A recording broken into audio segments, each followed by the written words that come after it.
자, 이어서 절대적 구매력 평가설. 절대적 요거는 Purchasing Power Parity에서 PPP 줄여서 그냥 PPT 절대적 구매력 평가설입니다. Absolute Purchasing Power Parity. 앞에서 우리가 설명드린 일물일가의 법칙은 한 재화에 해당되는 재정거래, 차익거래 조건으로 이를 재화 바스켓 또는 일반 물가지수로 확대한 재정거래 개념이 바로 절대적 구매력 평가설이라고 할 수가 있어요. 이와 같이 가격이 아니라 환율은 한국의 물가를 미국의 물가로 나눠준 거예요. 이와 같이. 그래서 물가 수준은 보통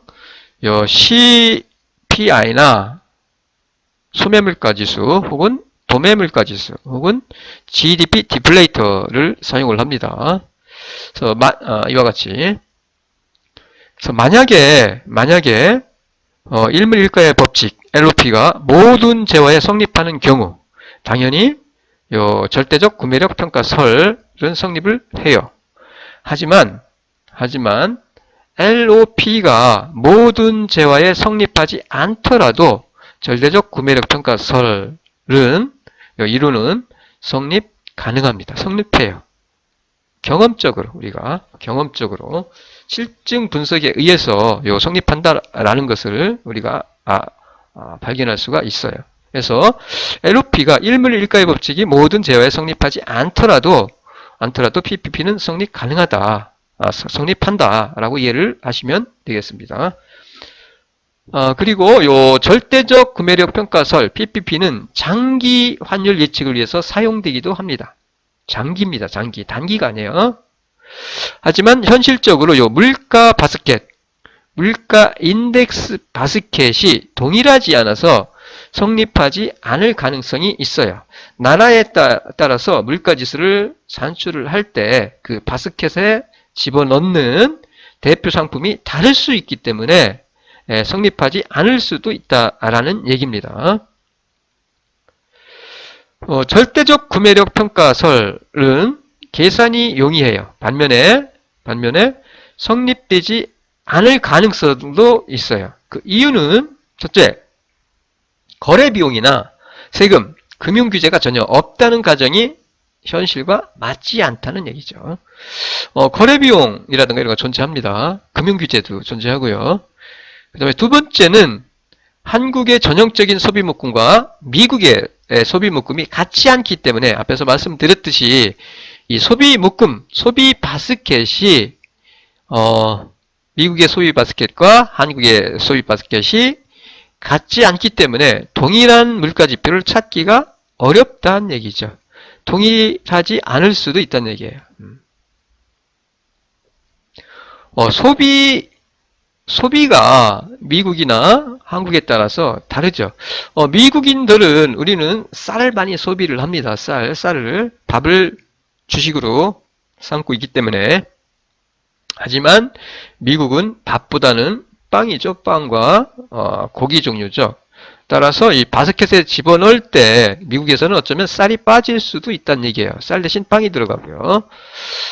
그리고 예를 들어서 된장이라든가 이런 것들. 우리는 된장도 소비물품의 대표 상품으로서 들어가는데 미국에는 안 들어가겠죠. 이런 것들. 이와 같이 전형적인 소비물품과 한국의 전형적인 소비목금과 미국의 전형적인 소비목금이 같지 않아서 동일한 물가지표를 찾기 어렵다라는 점. 세 번째는 흔히 사용되는 소비자 물가에 교역제가 아닌 비교역제가 포함되어 있기 때문에 이러한 이유로 인해서 절대적 구매력 평가설은 계산은 용이하지만 반면에 성립되지 않을 가능성도 있다. 라는 겁니다. 자, 이어서 절대적 구매력 평가설에서 상대적 구매력 평가설로 넘어갑니다. 자, 상대적 구매력 평가설이에요. 상대적 구매력 평가설.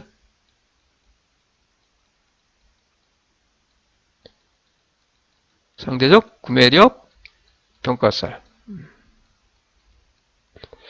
자, 상대적 구매력 평가설은 절대적 구매력 평가설을 일정 기간 동안의 변화율로 전환한 것이 바로 상대적 구매력 평가설이에요. 자, 절대적 구매력 평가설은 이렇게 됩니다.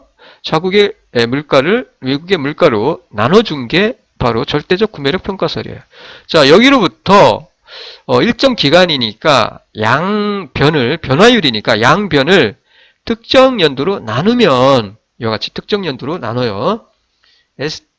특정 연도, 기준 연도라고 해도 되고요. 특정 연도로 나눠주면은 t년이면은 요거는 그 이후에 t기 이후니까 t 플러스 n으로 표시를 하고요. 물가도 마찬가지예요. 외국의 물가죠. 외국의 물가 변화, 한국의 물가 변화, 기준년에 대한 t 플러스 n년의 물가. 이거를 t 플러스 n 년으로 s는 환율을 나타내고요. 이렇게 표시를 정리를 하면은 이와 같이 우리가 표시할 수 있겠죠. 요거는 그냥 옆으로 빼도 상관없어요. st로 그냥 써도 되고요. 그래서 이와 같이 우리가 상대적 구매력 평가설에 의한 이 환율을 도출할 수가 있습니다. 여기서 보시면은 결국 상대적 구매력 평가설은 환율의 수준이 아니라 움직임이에요. 움직임. 그 움직임을 강조한 겁니다. 두 기간사의 그 환율 변화에 대해서 물가를 반영해 준 겁니다. 자, 자국의 물가 변화고 요거는 외국의 물가 변화죠. 그리고 요거에 대해서 풀어주면은 t 플러스 n기의 환율을 우리가 알 수 있겠죠. 그리고 절대적 구매력 평가설이 성립하지 않더라도 상대적 구매력 평가설은 성립할 수가 있어요. 이것도 당연히 경험으로부터, 실증, 분석으로부터 우리가 절대적 구매력 평가설이 성립하지 않지만, 그렇지만 상대적 구매력 평가설은 성립할 수도 있다는 얘기입니다.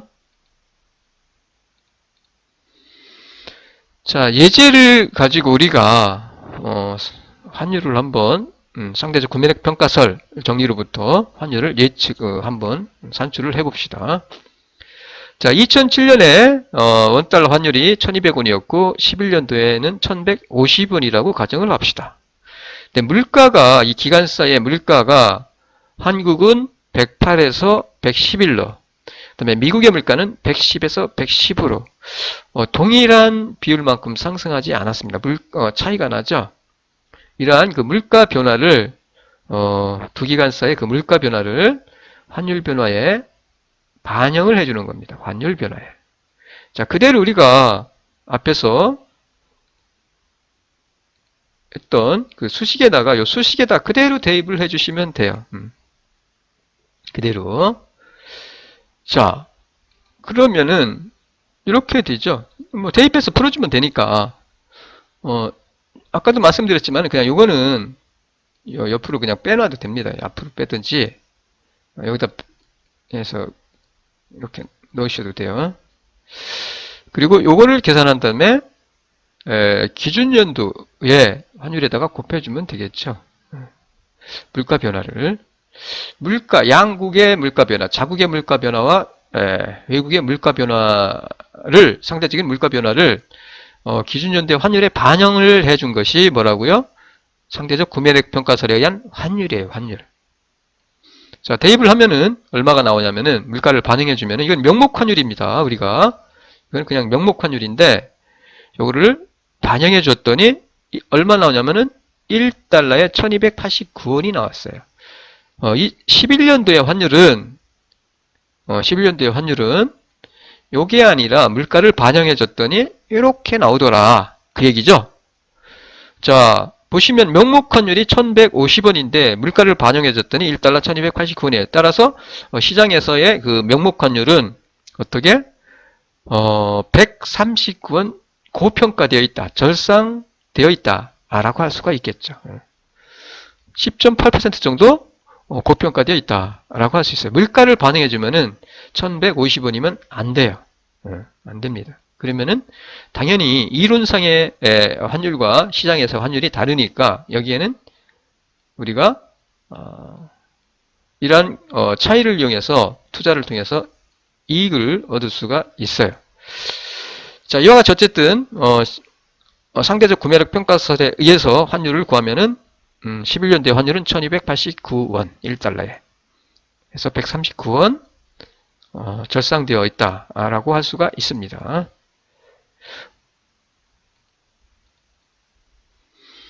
자, 이어서 상대적 구매력 평가설의 다른 계산 방법이라고 표기를 해놨는데 상대적 구매력 평가설의 다른 설명입니다. 상대적 구매력, 절대적 구매력 평가설이죠. 요거는 두 기간 사이의 그 환율 변화죠. 환율 변화가 물가 변화와 같아야 된다라는 게 바로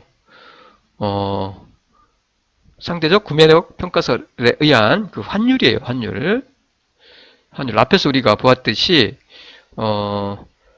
상대적 구매력 평가설에 의한 환율은 물가 양국의 물가 변화죠. 물가 차이죠. 물가 차이. 물가 변화의 요 차이를 반영해 준 게 기준 연도의 환율에다 반영을 해준 것이 바로 상대적 구매력 평가설에 의한 그 환율입니다. 환율. 요 차이입니다. 물가 차이. 자, 물가 차이죠. 물가 차이를 그 물가 차이가 뭐와 같아요? 그 두 기간 사이의 환율 변화와 같다는 얘기입니다. 환율 변화. 환율 변화와 같다는 얘기예요. 요 시기에서 로그를 취해서 우리가 로그를 취해줍니다. 로그를 양변에 로그를 취해서 다음과 같이 우리가 표현을 할 수가 있겠죠. 로그로 표현을 하면은 기호를 여기다 넣었어요. t 플러스 n기. 그러니까 요거는 t기와 t 플러스 n기 사이의 그 환율 변화, 환율 차이죠. 환율 변화율 차이예요. 환율 차이예요. 환율 차이. 그래서 이와 같이 표시할 수 있고요. 이와 같이. 그리고 요거는 국내에 t기의 물가와 t 플러스 n기의 물가 차이죠. 그래서 로그로 우리가 이와 같이 표시할 수 있겠고요. 그리고 이거는 해외죠. 해외. 그대로 우리가 이와 같이 표시를 할 수가 있습니다.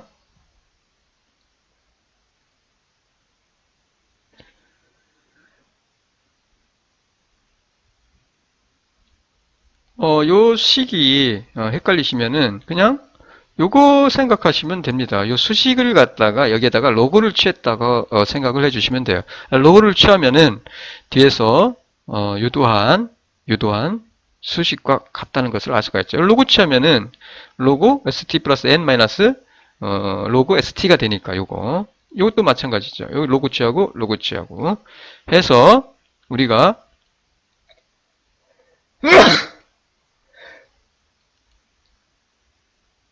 죄송합니다. 이와 같이 로그로 표시를 할 수가 있고요. 앞에 그 수식으로부터 혹은 뭐 여기서부터 직접 할 수도 있고요. 요거는 앞에서 말한 그 변화율을 말해요. 환율에 우리가 ST 분의 ST 플러스 N 요거죠. 로그 취하면 요거잖아요. 이것도 마찬가지예요. 요거 아까 앞에서 우리가 봤던 그 수식 그대로 이렇게 표시를 한 거고요. 어쨌든 이와 같이 우리가 로고로 표시를 할 수가 있어요. 자, 여기로부터 우리가 요거는 뭐 로고에서 사용되는 요거를 사용을 해서 다음과 같이 우리가 바꿔줄 수가 있어요.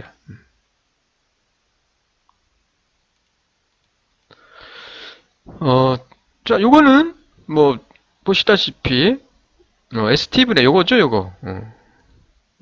요것과 요거죠. 똑같아요, 요거. 요게 X 대신에 ST 플러스 N이 들어간 거고, 그 다음에 로그 Y, 마이너스 로그 Y가 요 ST가 들어갔을 뿐이죠. 요거 같이 바꿔준 거죠. 요거 그대로 그냥 바꿔준 겁니다, 이것도. 요것도 그대로 바꿔주면은 이렇게 돼요. 요거를 이용해서. 그리고 요것도 똑같이 그대로, 우리가 바꿔줄 수가 있는데, 이것도 마찬가지예요. PT분의 P, T 플러스 N기 마이너스 P, T.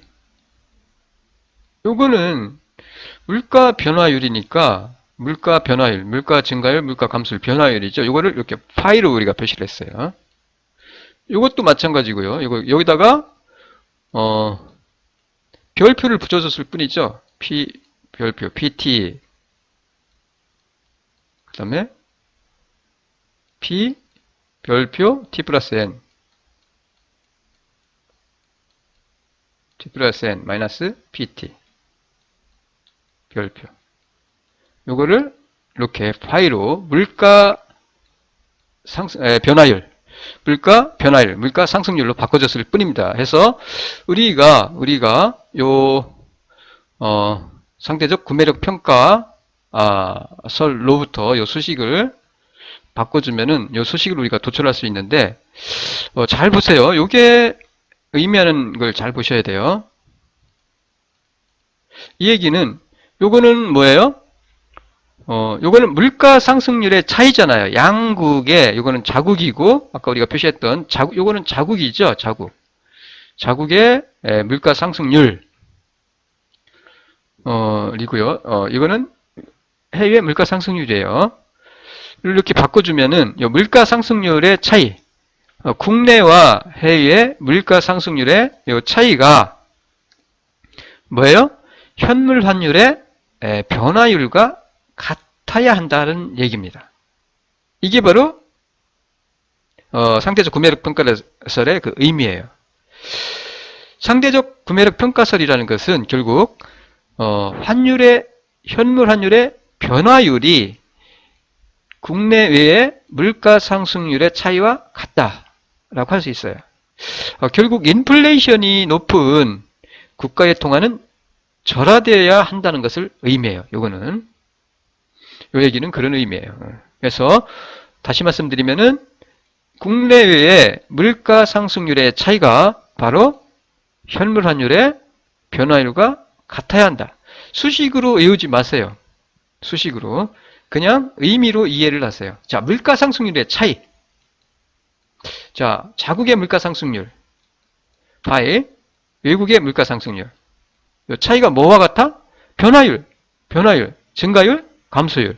증가율, 감소율은 당연히 우리가 기준연도 변화율은 우리가 어떻게 계산해요?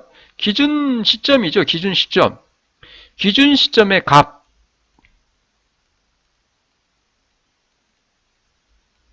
기준 시점의 값과 비교 시점이 있잖아요. 보통 비교 시점에 값이 있을 거예요. 값.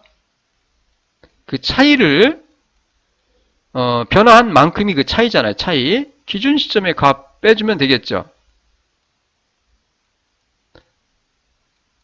그러면은 기준 시점에서 비교 시점 사이 그 기간 사이에 얼마나 변화했는지 그 차이가 분모로 오겠죠. 그 차이가 예를 들어서 이게 100이다. 기준 시점의 값이 100이었어요. 근데 비교 시점에 120이었어.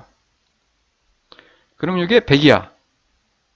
그 차이가 뭐예요? 20이잖아요. 20. 20%만큼 기준 시점에 비해서 증가한 거잖아요. 이걸 변화율로 나타내면은 이와 같이 비교 시점의 값에서 기준 시점의 값 빼고 그리고 기준 시점의 값으로 나눠준 다음에 곱하기 100을 해주면 그게 바로 변화율, 증가율, 감소율이 되잖아요. 따라서 여기서도 마찬가지로 그냥 외우지 마시고 개념으로 이해를 하세요. 두 기간 사이에 자국의 물가 상승률, 변화율, 해외 물가 상승률, 즉 국내외의 물가 상승률 차이죠. 이거는 물가 상승률의 차이예요. 국내외에. 이 차이가 뭐와 같아요? 요 기준 T는 기준 시점이고 T 플러스 N은 비교 시점이잖아요. 요때 환율 이게 1000이다. 이게 1200이야. 그리고 이건 당연히 1000이 되겠죠. 그러면 당연히 이거는 200이 되겠죠. 1000분의 200. 200 환율이 200원 상승한 거죠. 20% 상승한 거죠. 곱하기 100 해주면은. 그냥 1년으로 계산하면 원로 하지 않고 여기서 그냥 이해를 돕기 위해서. 그러면은 이 경우는 20% 상승한 거예요.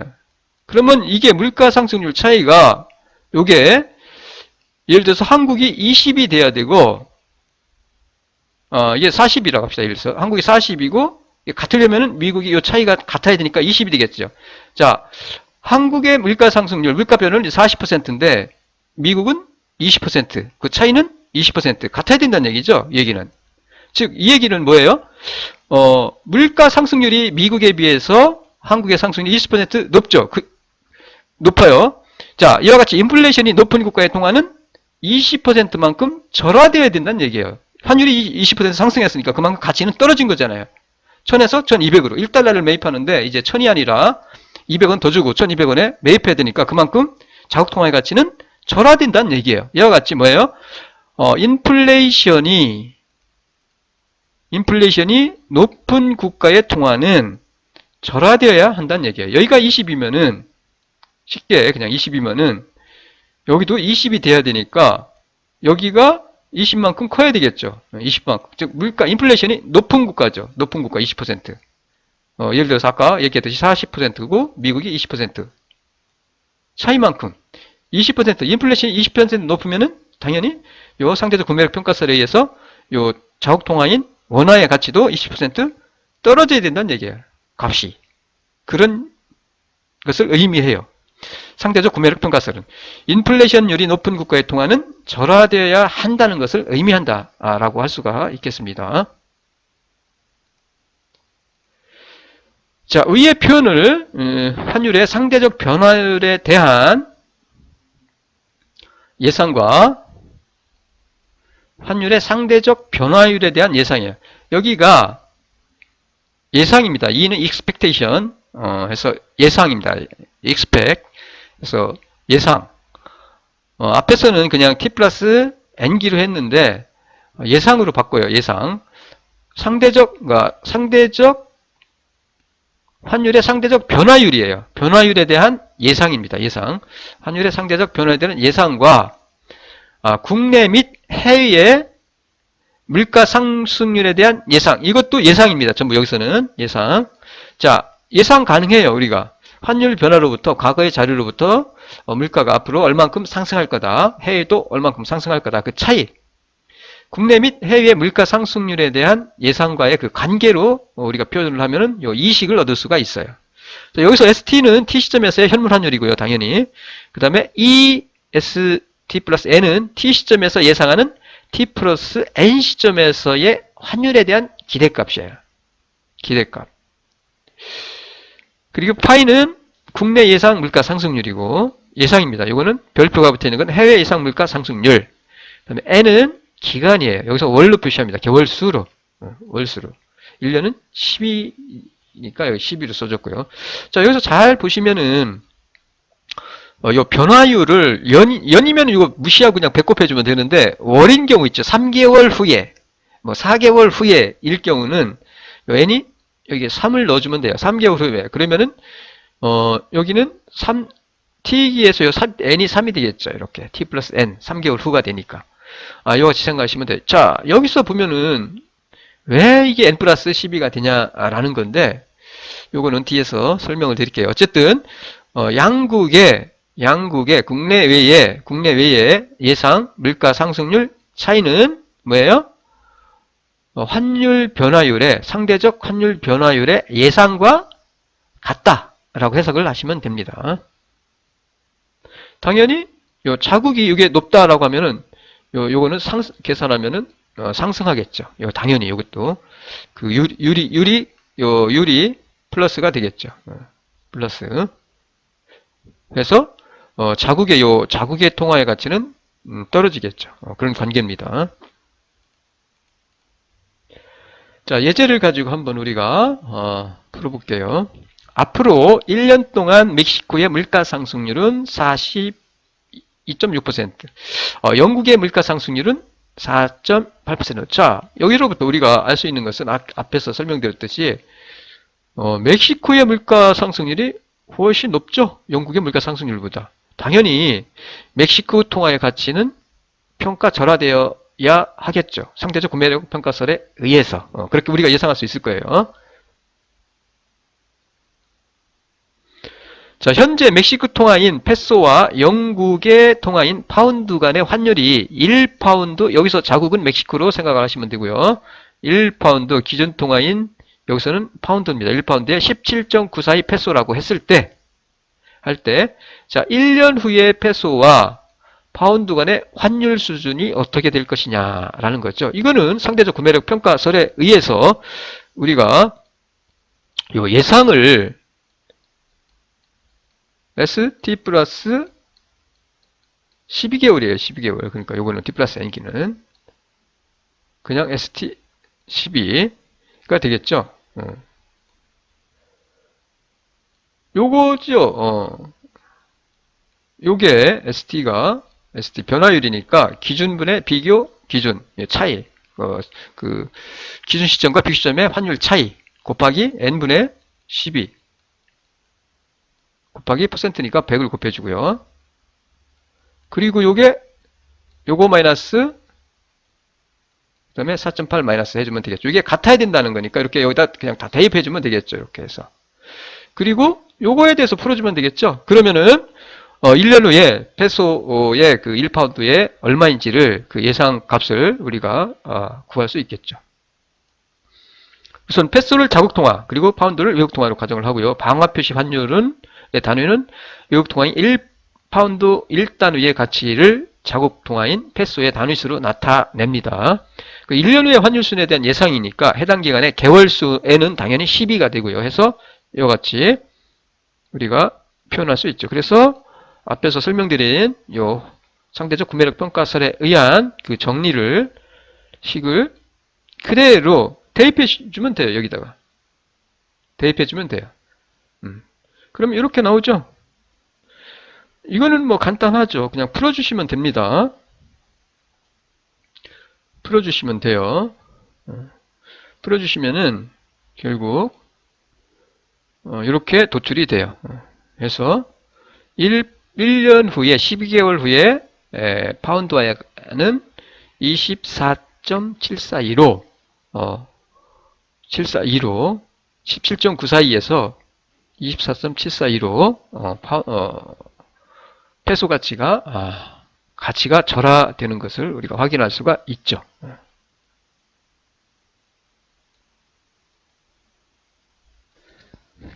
계산 과정은 아주 간단하고요. 여기서 이걸 풀어주면 됩니다. 요거에 대해서. 자, 양변에 100로 나눠주면은 요 100이 지워지겠죠. 요 100이 지워지고 요거 100으로 나눠주면은 그러면은 요 0.378이 나오겠죠. 그리고 이제 ST 양변에 ST를 곱해주면 0.378 곱하기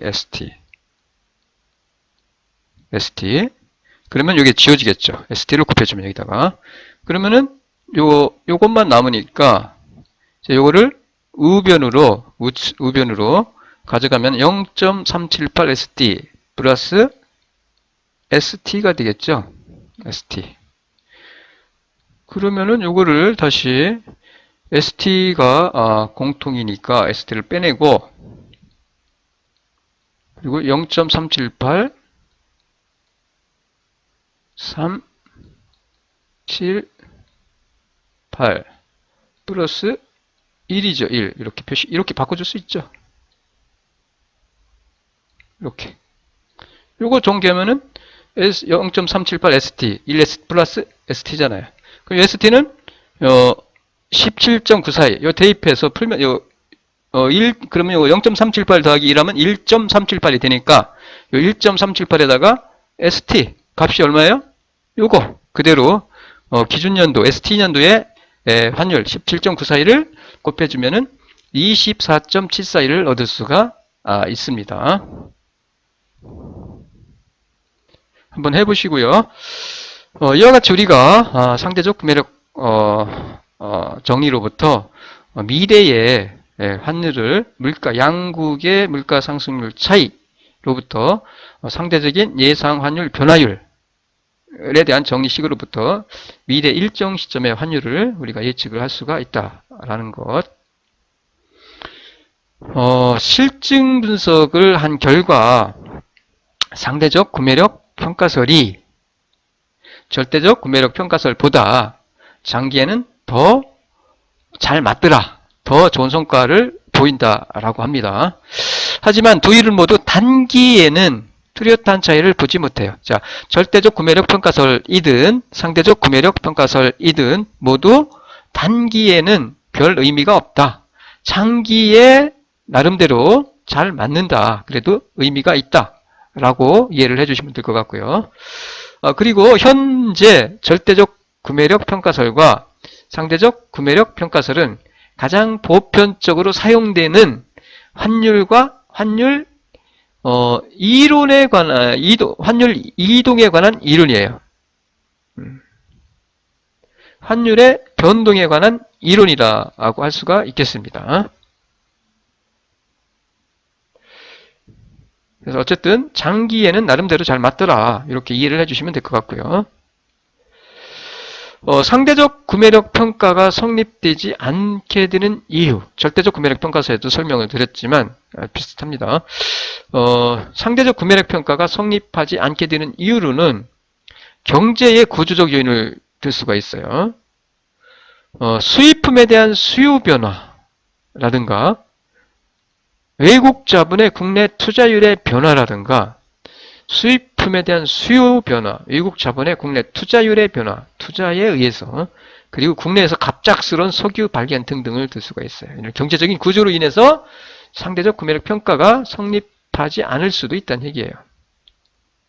자, 이런 경우에 있어서 국내외의 물가 수준의 관계에 국내외의 물가 수준의 변화에 의해서 환율이 변동하는데 물가 수준은 변화가 없어요.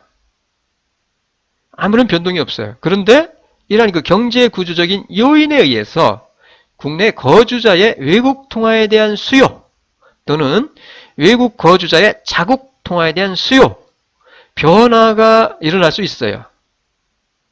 그러면 이때 상대적 구매력 평가로부터 환율이 괴리가 발생할 수도 있다라는 얘기입니다.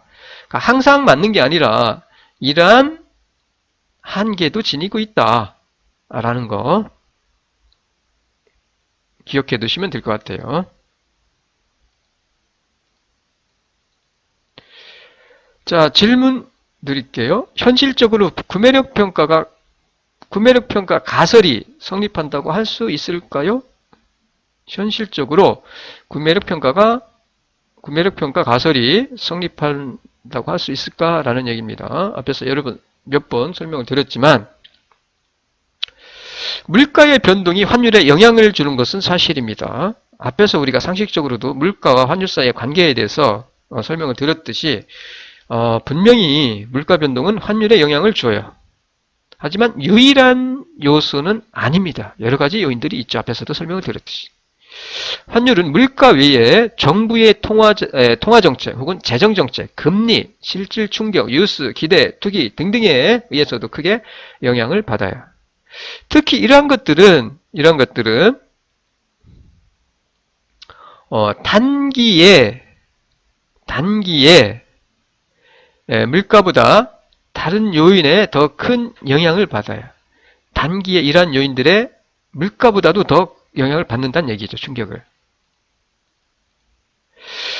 지난 30여 년간의 변동 환율 제도 시기 동안의 실증 연구 결과들을 보면은 단기적으로는 실제 환율과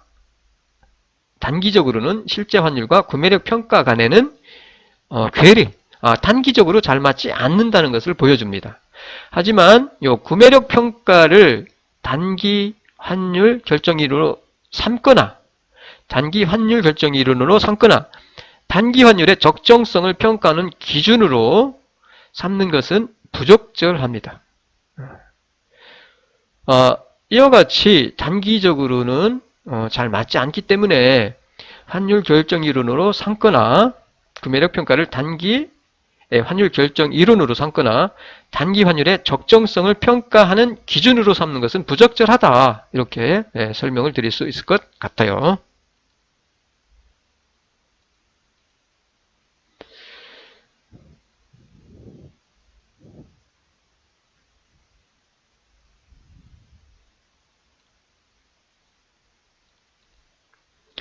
하지만 앞에서도 설명을 드렸듯이 장기적으로는 물가가 환율에 미치는 영향은 커져요. 단기에는 다른 요인들에 의해서 많은 영향을 받는데, 장기적으로는 이 물가가 환율에 미치는 영향이 커지고요. 그리고 실증 분석에서도 실제 환율과 구매력 평가 간의 괴리는 장기적으로는 감소하는 것으로 나타났습니다. 또한 환율과 구매력 평가 간에는 변화의 그 진행 방향에 있어서 동행성이 있는 것으로 분석이 되고 있어요. 앞에서 물가 상승률과 환율 사이의 관계, 실제 그 자료를 가지고 제가 보여드렸을 때도 거의 같이 움직였다는 것을 우리가 확인할 수가 있었고요. 이와 같이 환율과 구매력 평가 간에는 그 변화의 그 진행 방향이 같다라는 것. 따라서 구매력 평가를 장기 균형 환율을 탐색하는 가이드라인으로 삼는 것은 적절하다라고 할 수가 있겠습니다. 예를 들어서 실제 환율과 구매력 평가를 장기적으로 비교함으로써 자국 통화의 고평가 혹은 저평가 여부를 우리가 살필 수 있고요. 그리고 동시에 이러한 분석 결과를 적정 환율을 위한 외환시장 개입 전략 등으로 활용할 수 있다라는 얘기입니다.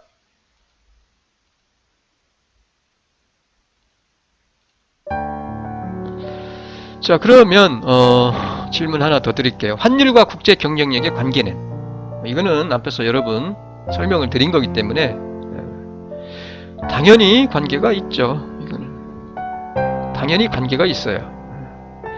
환율이 상승하면 외국인 입장에서 우리나라가 수출하는 수출 상품의 가격이 하락하는 거니까 어떻게 가격 경쟁력을 우리가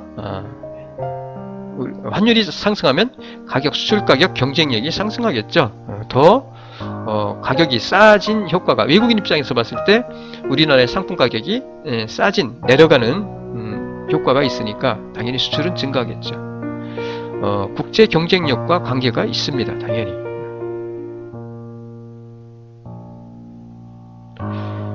이어서 피셔 효과인데 여기까지 하겠습니다. 피셔 효과 이후에 이자율 평가 정리 등은 다음 시간에 하기로 하고요. 수고 많았습니다.